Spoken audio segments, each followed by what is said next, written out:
Exploration of unknown places always held my interest. It was the people of those places, and their cultures, history, and thoughts that I found interesting.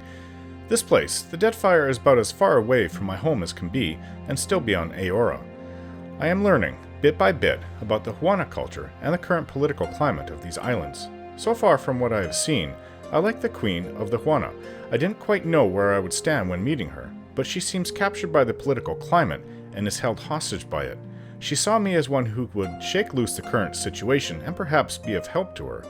I'm glad for it, because Watchers aren't always so trusted, at least in my experience. A lot of work seems to be about the bounties one can bring in. Basically, being a bounty hunter at sea, which I suppose is called a pirate hunter. I have to watch what bounties I claim. Are they all bad people, or are some based upon a political view, and I could make enemies with one of the four powers in the Deadfire? That is the thing that I have learned as an outsider to powerful groups. One has to watch who they tick off by just doing work for one of them.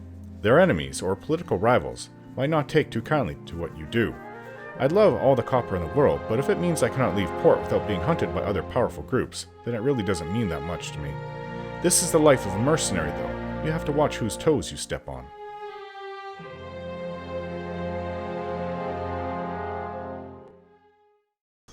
We are still here in Serpent's Crown, and I've been wandering about and talking to people, seeing what this area is like. This is the topmost area of Neketaka, the capital city, and we just met with the Queen and her brother, the Prince. Getting a lot of work here, actually, more than I expected. Do you seek companionship on your travels across the Deadfire? Why not take a little friend along? What kind of little friend are you selling? We have many animals on offer, all well-trained and eager for a new home. Let me see what you have. Akira, you are sure to find one that suits you. Cats. They all have names. Oh, and pigs. Dogs. Looks like a fox.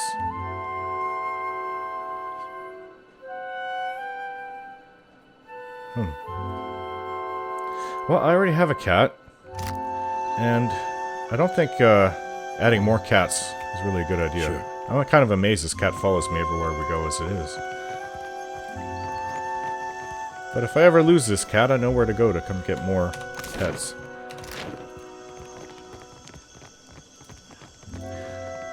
I really like cats. I like dogs maybe a little bit more. However, cats, they make me sneeze when their hair gets in my face.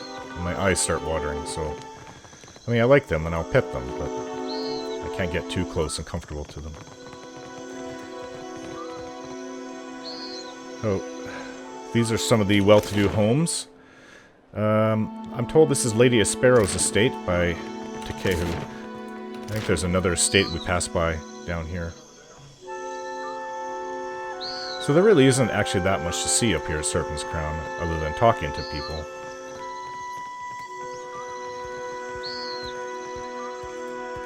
You must have sailed for some far to come here.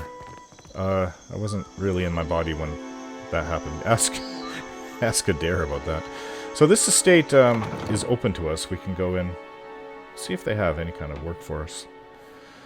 We will need coin in our expeditions. Before we leave the island, I have discussed the outfitting of my ship. So we only have 2 guns.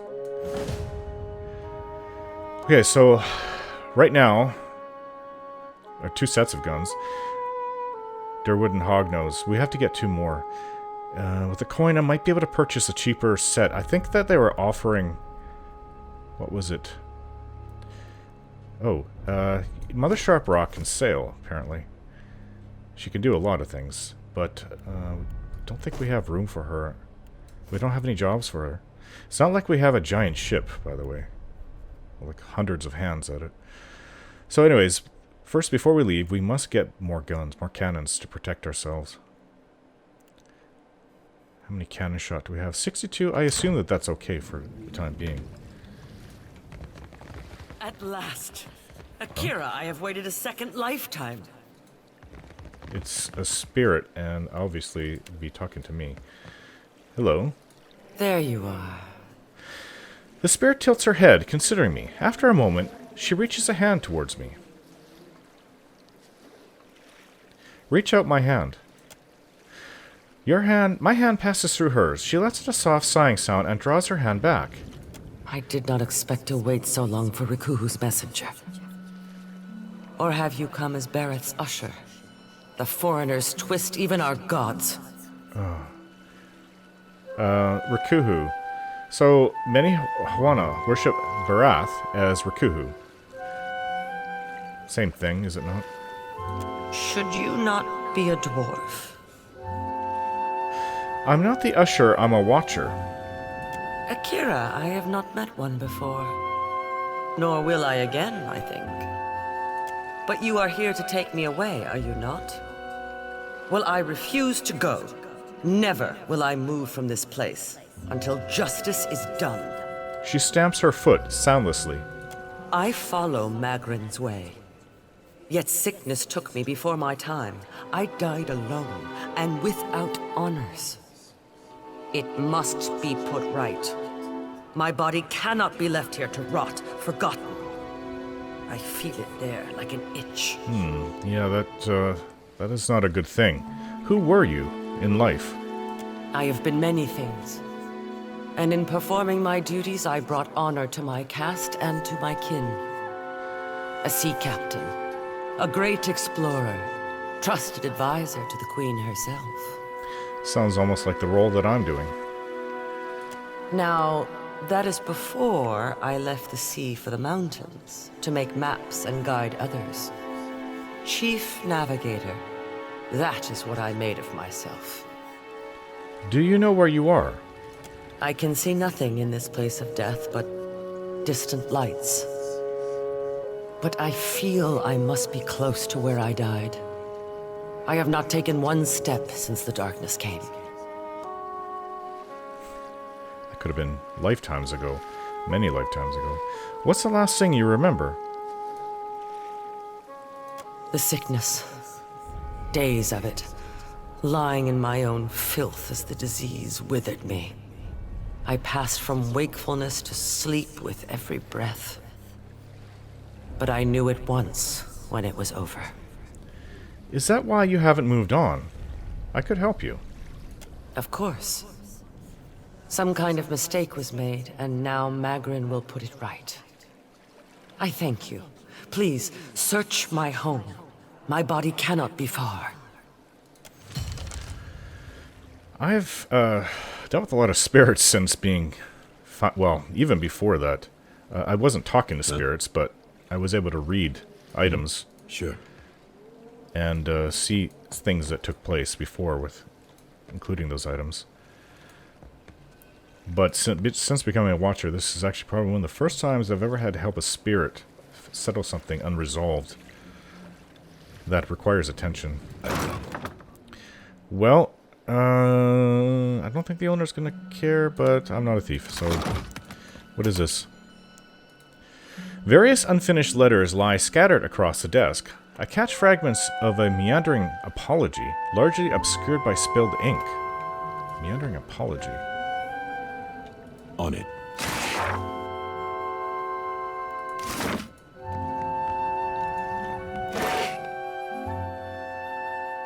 The Great Western Stag?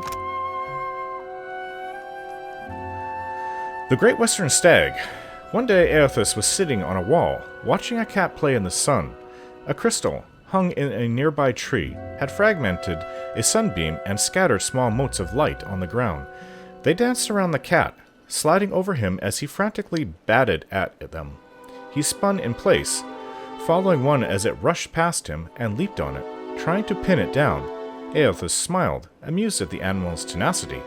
The cat landed on a spot, placing his paws over it only to watch it flit away again.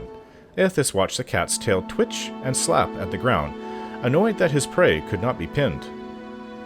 "Why must you tease him?" a voice said from behind him, accompanied by a crunch of sandals on gravel. "I merely bring the dawn," Aothus responded. "I don't stoke the hunter's heart. That's your responsibility, isn't it?" "True," said a second voice, "but neither do you quell it. If the hunter could not see his prey, would he still hunt?" "So philosophical, Helia," Aothus said, and turned to greet the two gods that approached him. "Have you come to debate the parallels between sight and desire?" He gestured to the wall, inviting Helia and Galawain to join them. They sat in silence, watching the cat, who continued the hunt in the sun, fruitlessly swatting at another mote and then rolling onto his back. I have created the ultimate prey, Eothas said finally, breaking the silence. It can be tracked, it can be followed, it can be seen, but can never be caught. Galawain laughed lightly. You don't agree, Galawain? Eothas asked. While it's true that your creation is elusive, it hardly can be considered the ultimate prey because it can never be caught. He paused, his brow furrowed in thought. If that mote of light had substance, the hunter could subdue it. Otherwise, it's merely a dream, truly a fruitless endeavor. All creatures spend their lives chasing fruitless endeavors, said Helia. It is the way of mortality. Galawain laughed again. I could create a creature, a living creature of flesh and blood, that could never be caught. I make your dream a reality. Now it was Eothas' turn to laugh. You propose turning a fruitless dream into a fruitless reality? How is this any better? A life spent in the pursuit of an attainable goal far exceeds any other. But you just said no one could catch the creature. This is not attainable. Galawain smiled. Humanity has surprised us before. Indeed, it could surprise us again. I will create a great white stag, and I will set it free in the world. It will have grace, resilience, and tenacity. It will exist solely to be pursued for all its days, and it will never be caught. It will serve to inspire the hunt for generations to come. All those who wish for glory will invoke my name. All those who hear its story will ask for my blessing in finding it. Helia shook her head, and threw Galawain a bemused look. I do not believe this is possible, so I, too, make an offer. To the person who catches this stag, and they will catch the stag, I will bestow upon them its grace, resilience, and tenacity. Thrice blessed they will be. They will ask for my blessing on the hunt so they can obtain my boon. Galawain and Helia took up arguing whose name would be invoked more when the hunt was on. Eothas sighed, a small smile playing at the edges of his mouth. He stood and looked to the sky. The sun had already started to hide itself behind the mountains. The cat, long ago tired of the stalking the motes, had fallen asleep beneath the tree. He turned and looked at the other gods, deep in debate, and sighed again. I merely bring the dawn, he repeated as he made his way down the path. It is up to you to see what I reveal. What were these palm slats for writing and perhaps drawing?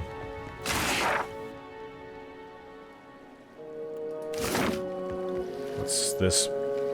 Each island in this miniature model has been carefully sculpted, lined with carved rings that indicate height. Interesting. Ratiti root. No one to check up on her, I guess. Oh. So not so long ago, I guess. The lifeless body of a Juana woman, recovered from an estate in Serpent's Crown. This one I am taking. I got it. Well, we'll take this. This was her home. I thought it was somebody else's home. We can take this as well. She has no need for it. Well, unless she has heirs, but consider this payment. Hello? Have you found it? Akira, I hope I have not rotted away. I found a body in the bed. I assume it's yours. Yes. To think, a Mutaru of the Kahunga tribe left to die alone and forgotten. Unthinkable. Yeah, I think you had unresolved issues with family and friends, if you had any. If you didn't, then that would explain it, I would assume. But no one deserves to end up like this. I'll put it right. Then I was right to wait. All will be made right again, and I will rest. Take my body to the Temple of Magran in the Sacred Stair. There is a great fire there that burns eternally. Burn my body there, so that it may be dedicated to Magran in death. I cannot pass from this life until all is in order.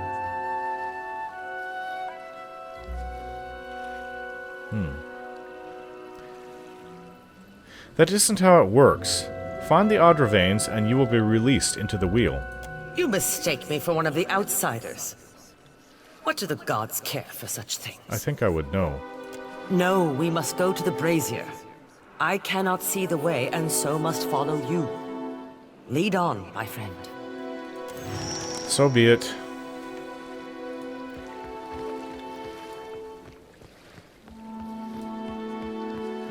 Will do. Let's go, everyone. I don't want to go investigating that gullet place with the dead body. So we're gonna have to go get rid of this.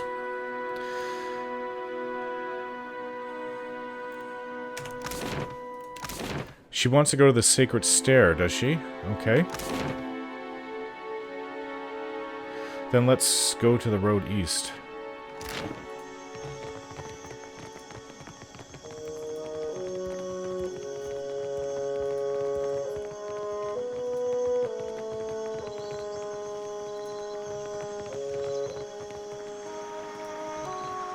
I'll respect what she wants, even though I don't think it's... She doesn't really quite know what she wants. She's just going by her cultural tradition.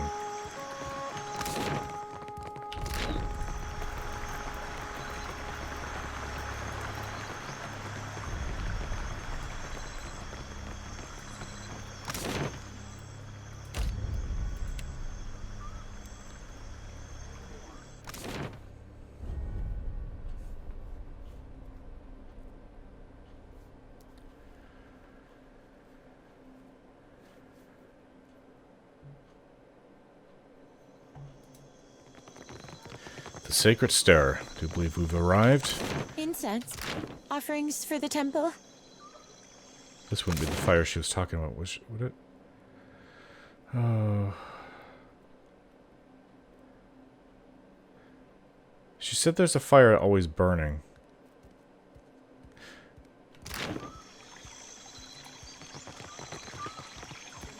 Shining God, light your path, stranger. Can I interest you in any of our wares? Okay. We gathered what we could.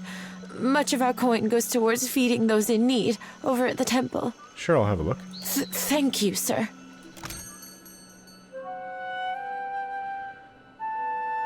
Huh, interesting. It's just a random assortment of things, but medical supplies, how are we for that?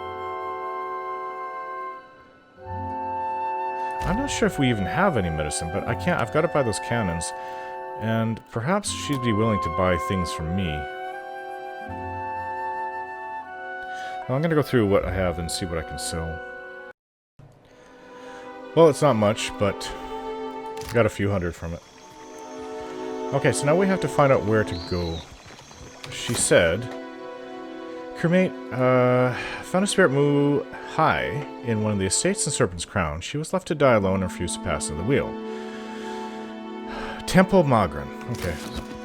I know she said to bring it to the fire, but she actually wants us to go to the temple.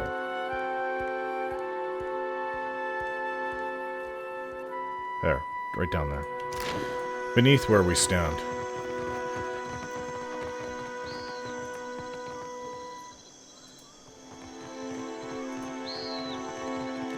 What's this? Ingredient. What is this? This variation on a common herbal liquor from the Valian Republics has been infused with luminous adra. Really? They made a liquor out of it. I'll have to try that. Hello? I find a man of middle years inspecting a metal tool unlike any I've seen. He has several similarly strange items on his belt, all quite clean and orderly. They look like the tools one might use to pull a tooth or shoe a horse, but much more delicate. He wears pristine cream-colored robes. The muzzle of an arquebus is visible just over his shoulder. His eyes brighten when he notices me. The man's robes shimmer with a faint trace of arcane energy. Glyphs stitched into the hems and sleeves seem to be the source of the effect. A good day, traveler. I see you've taken an eye to my instruments. If you've any interest in the medical sciences, you need only ask. Okay. Well then, questions? Oh, well, tell me about yourself. I'm a researcher in the medical sciences. And before you ask, no, I don't mean animancy. Neither do I mean magic, nor, gods forbid, necromancy. Medicine. Study of the kith body, its inner workings and such. I've misgivings about magic use. It's useful, I'll grant you that. But it's a crutch. Stunts our scientific development, you understand. Makes me a bit unpopular, as you can no doubt imagine, which is why I've got this arquebus here. I see. I came here to the archipelago to evade my rival's attempts at sabotage, and there certainly is quite a lot of work in the Deadfire, I must tell you. Can you teach me what you've learned in your research? I've told you of my troubles. I suppose it's the least I can do. Settle in now. I've got a lecture prepared for just this occasion. Of course, it will cost you 3,000 copper. No, I don't think so. Should you change your mind, you'll find me here. But got to buy those cannons. I'm certainly meeting a lot of interesting people here. I wonder if I could speak to him. The Magranite priest has the build of a boulder. His thick-set frame stretches his fine robes at the seams.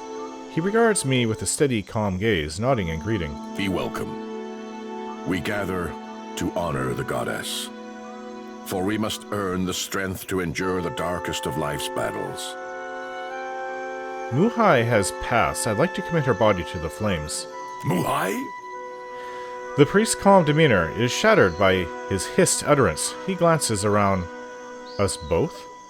Muhai has broken with Wahana. The queen has forbade that any should have contact with her. Oh. Akira? She would be banished to the Undercity if not for her sickness. And now that has finished her. What does that mean? The sharing of resources among the tribe. For what do we let the Mataru rule us, if not to dispense Wahana in fairness? Takehu sighs through his nose. A group of the Wapua came to seek Muhai's counsel, for she was known as a great navigator. Muhai was of the Oweki before she came to Neketaka. The Oweki and Wapua were enemies for many years, before Queen Onekaza's time. Muhai misled the hunting party, and they were lost. All of us are Kahanga now. To harm Wapua is to harm Oweki. As Muhai turned her back upon her kin, so we were commanded to turn ours upon her. Oh. The queen would have us join our tribes into one raised fist. She could not let Muhai's crime stand. So, it was a political decision. I say it was done for the good of our people. The traitors, they make war upon themselves. Each dousing another's flame, they are reduced to embers. And I say your queen is a shrewd leader. You should consider yourselves fortunate. He nods, clearly impressed. Takehu's lips curve in an approving smirk. I'm sorry, I didn't know. Come. Give me the body. I will bury her beyond the great city walls. Is there no other way? It is the best that I can do. Is there no other way than this? You are not of the Kahanga tribe. For what do you do this? I feel sorry for her. And I as well. Muhai has brought great sorrow upon herself. I will do as she asks and burn her body. You would defy the word of our queen? The priest looks down at me, his lined face twisting into a solemn frown.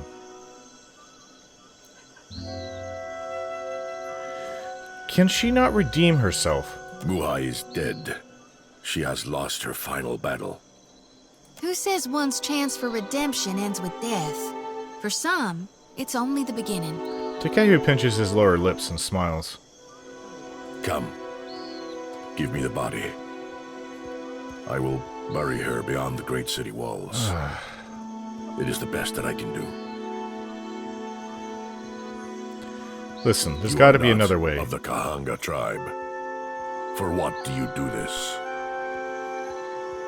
Her spirit promised me a reward. Akira, outsider, have you no shame? Selfishness sealed her fate. It will do the same for you.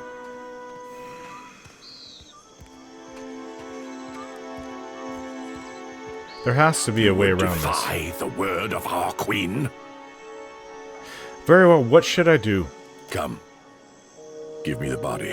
I will bury her beyond the great This is city the way of your walls. people. I don't want to It is the defy best the that I can queen. do. Give him the body. I will do as promised. Thank you, outsider. The Wapua have their justice, and the Queen's law stands. You have done the right thing. I hear your talk. Who has turned your heart against me? The priest? Has he forgotten who we were? Never before would a member of the Awiki have been left to die alone. I upheld my tribe's honor, and for that I was abandoned. Left to waste away, to hobble around my home with only maps for company. Now I will be buried like a secret. Never to know Magran's favor.